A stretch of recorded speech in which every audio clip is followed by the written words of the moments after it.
Hi guys, AzureAce here and I'm back with another installment to my Dragon Ball Super episode discussion series. In the last episode, episode 46, we finally came to the conclusion of the Potafu arc. Goku couldn't get to Copy Vegeta and was forced to go Super Saiyan Blue. However, Copy Vegeta did the exact same thing and went Super Saiyan Blue himself. It was a race against time, but as the two gods clashed, the superhuman water pounced in an attempt to absorb Trunks, but Vegeta stood in the way in an attempt to stop it. However, Monaka woke up from his coma and broke the core of the water by standing on it, allowing Goku to capitalise on the weakening of Copy Vegeta and take the win with a Kamehameha.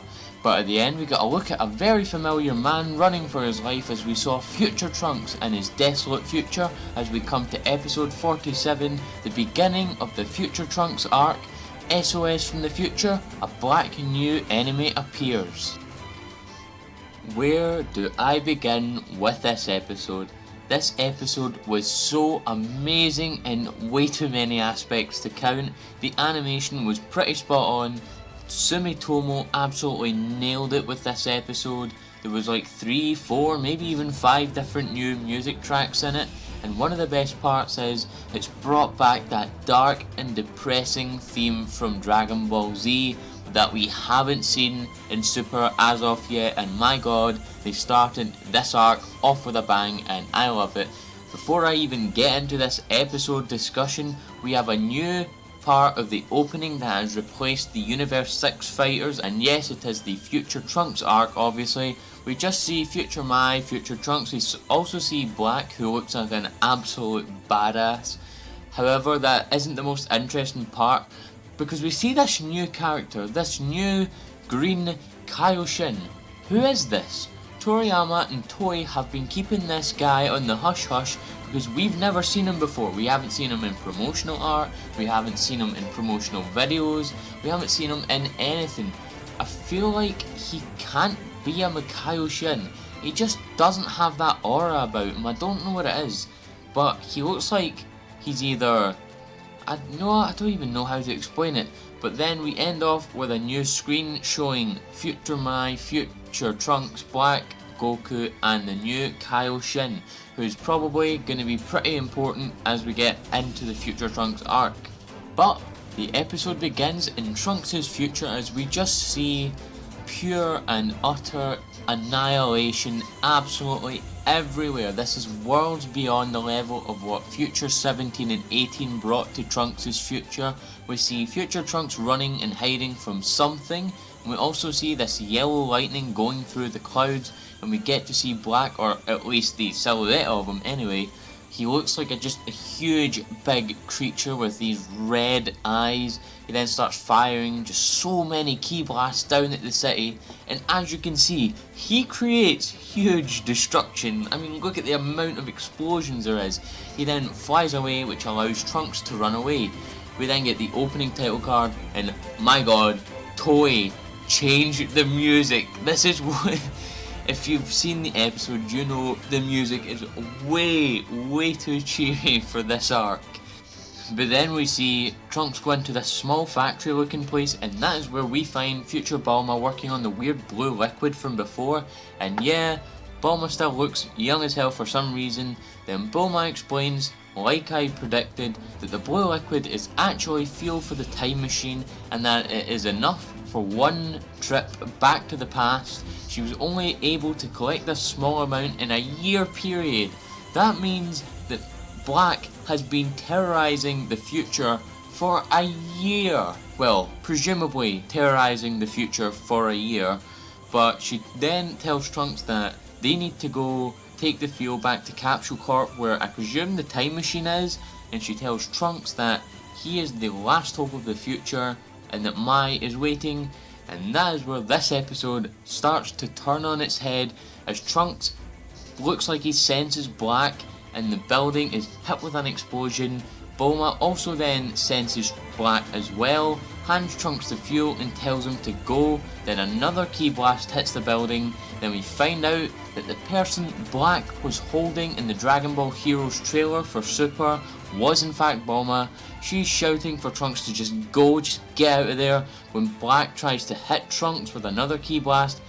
And that's right guys, the first episode of the Future Trunks arc, and we have our first victim as we watch future Bulma fade away and die. My god, I was just so shocked when I saw Bulma die. I expected her to die, I predicted that she would in the first episode, yes, but we're only 6 minutes into the episode. That I didn't expect. I expected her to die, but I expected her to die at the end of the episode, not the beginning. So as even more explosions appear, Trunks runs away with the fuel in hand. Now we get to a part of the episode that's very... it's very meh.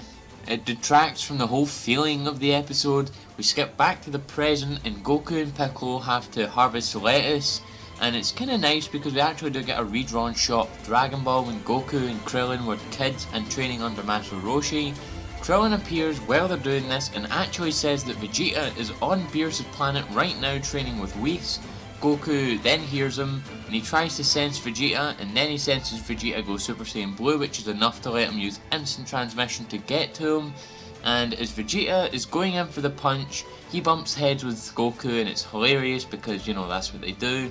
They start arguing and Beerus appears asking if Goku had brought a gift, but he didn't bring a gift, but he did bring a lettuce by accident, so he gives Beerus the lettuce and he does actually kind of like the taste of it. We then cut back to the future and Trunks is still running when he enters this apartment complex and he knocks on a door when Mai appears behind him and welcomes him back. But Mai looks at the fuel and she immediately knows what happened as she asks where Bulma is. Trunks tells her that Black can now sense Trunks' key, also telling her that they can go back to the past. We come back from a commercial break back on Beerus' planet in the present as it looks as though Goku, Vegeta and Beerus are meditating, but they're actually just waiting for the ramen to be ready, which I actually had a little giggle at. And then Goku mentions Zeno, who, if you don't remember, is the king of all 12 universes and was introduced in, I think it was episode 40, it might have been 41 at the start before they summoned the dragon, I think. But Beerus said that Zeno doesn't fight, but he is the strongest character in all 12 universes. Whis also adds on to this as he explains that there were originally 18 universes, but Zeno got angry one time and destroyed 6 of them. He destroyed 6 universes. What even is this guy? He's scary powerful. And again, Goku alludes that there's going to be an Omniversal Tournament arc at some point, because he does explain that he cannot wait to fight all of the strongest warriors from all 12 universes. We switch back to the future again and we're in a small apartment with Trunks and Mai, and like, the future is just, it's so desolate and screwed up that they have to eat dog food and they get excited when they find a small can of meat. That's how bad a situation that Trunks and Mai are in. We see a small black cat that actually looks very similar to Dr. Brief's cat Scratch, otherwise known as Tama. Although I don't actually think it's Scratch. It surely can't be, it can't live that long. Trunks, being the good guy he is, only eats half of the meat for himself and gives the other half to Mai. Such a good guy, that's why we all love Trunks. Trunks explains to Mai that it's a one-way trip, 17 years in the past, which would be at the present point in Super, and explains that there will be a way for them to get back because Bulma believes that, or future Bulma believes that. What I think will happen is that the blue liquid that Bulma was working on with Monaka is actually the same time travel fuel that Bulma was creating in the future, and Bulma will create her own time machine so that Trunks and Mai can get back to the future again. He then has a couple of flashbacks to the Cell saga when Vegeta was using his final flash against Perfect Cell, Super Saiyan 2 Gohan was beating Semi-Perfect Cell to a pulp, and when Goku sacrificed himself to try and kill Cell.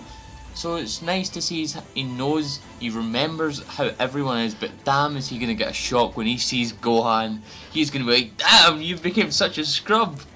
But then they head out and off the Capsule Corp, and we see this weird green fog which may be caused by Black, but they arrive at the Capsule Corp building and Trunks can't sense Black's key. However, just as he thinks he does, he can sense this key approaching. He's like, you know what, screw this, I'm going for it. He turns around, he gives Mai the feeling, he pulls out his sword, this badass.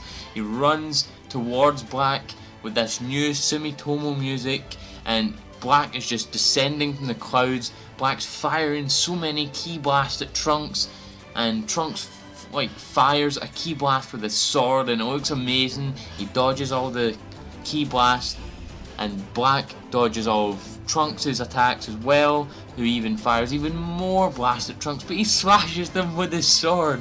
He slashes the blasts with his swords. It's so badass. This scene is so amazing, and it's great to see Future Trunks back in action like this. Black appears from the fire like in the previews and tries to hit Trunks, however Trunks blocks it with his sword and is sent flying back, which also makes him lose his sword again in the process. Mai runs over and hands Trunks the fuel, and she says she's going to be a decoy for Trunks to go and escape, and starts firing her shots from her shotgun at Black, which is obviously proving to be completely ineffective. Black fires a ki blast right at Mai. She's sent flying in the air, and that is right.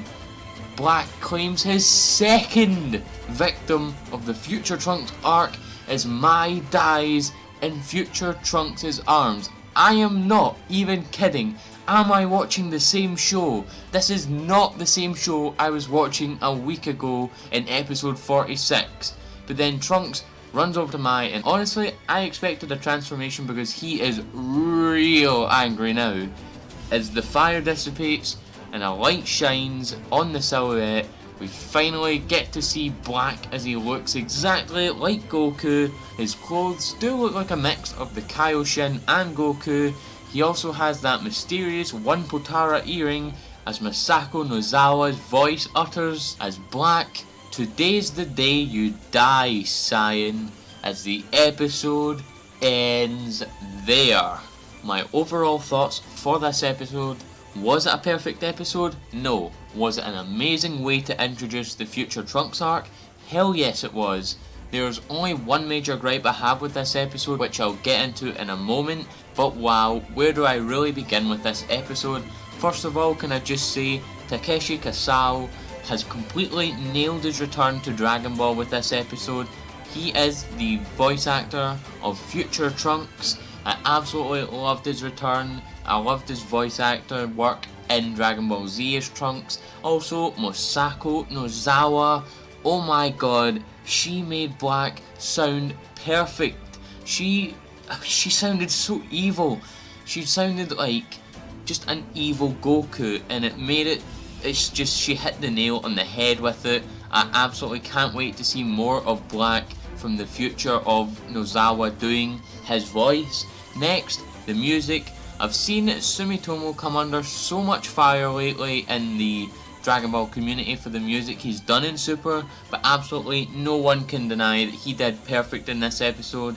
There was 3, 4, 5, maybe 6 new tracks in this episode that all fit the dark themes of the Future Trunks arc perfectly. This is the first episode in a long time to feel exactly like a Dragon Ball Z episode. It's as dark as any Dragon Ball Z episode. It might even be darker than some of them. It probably is. 2 deaths straight from the get-go. However, I don't think Mai is dead, because Fuji TV's producer Osamu Nozaki is quoted to saying that Mai will have a surprisingly major role together with Future Trunks. He may be meaning the Mai we know now in the present with the Pilaf gang, but who knows with that. It was a bit of an ambiguous quote. Animation, absolutely no gripes at all. Toei pulled this episode animation so well, especially that tiny fight we got to see at the end with Future Trunks and Black. Also, I want to point out, Black Goku is never mentioned as a term in this episode once, so I wonder if they will actually refer to him as that in the future, or if they will refer to him as just Black. And finally, my one big gripe with this episode: the amount of present day parts in this episode is just not right. It takes up such a big chunk of this episode for scenes that were just completely unnecessary and just stupid to include, in my opinion. I mean, did we really need to know that information about Zeno right now? Not really, I'd argue. If they made the episodes focus solely on the future, then that means we could have probably had a lot more backstory, because we didn't really get told anything in this episode about the story behind the future we know right now. So on that notion, I am pretty disappointed. They could have definitely had a lot more potential in the episode to cover more story of how the future got this way. But I guess we'll just have to leave that till the present day is in episode 48. And on that note, with my overall judgment for this episode out of the way, it's time to get into the previews as we come to episode 48, entitled Hope Again, Trunks Wakes Up in the Present. And we begin the previews with new music again, and it sounds great, I love it. We also see that Kid Trunks is going to have a pretty big involvement in the next episode, as we do see him multiple times throughout the previews. We also see Future Trunks, and he looks unconscious inside the time machine. We also see that Hope is still written on the time machine as well, so that's real nice to see. We also see Black looking like he's either powering up or just something during the previews. He may be preparing to go back into the past to follow Future Trunks. Kid Trunks looks absolutely and utterly traumatized, as Future Trunks looks like he's about to die in this episode, but obviously he isn't. Vegeta also looks like he's pretty taken aback in this episode as well, due to the return of Future Trunks, because this is the first time he has seen Future Trunks since the Cell Saga. And the last time he was with Future Trunks, he was such an ass, and he is turned into such a great humble character. So I'm wondering how that's gonna, play into Future Trunks. Are they still gonna have problems with each other? Who knows? But now, what I said earlier about Nozaki's statement might be true, as we do see Kid Trunks talking to Mai quite a lot in this episode, so maybe Future Trunks will possibly try to talk to Mai as well at some point. But that is the end of the previews. Here we are, guys. We're finally in the Future Trunks arc. But nevertheless, if you guys like this video, please leave a like, comment your thoughts. Did you like this episode, and is it a good way to start off the Future Trunks arc? Share this amongst your friends and subscribe to join the Azure Army today. Thank you.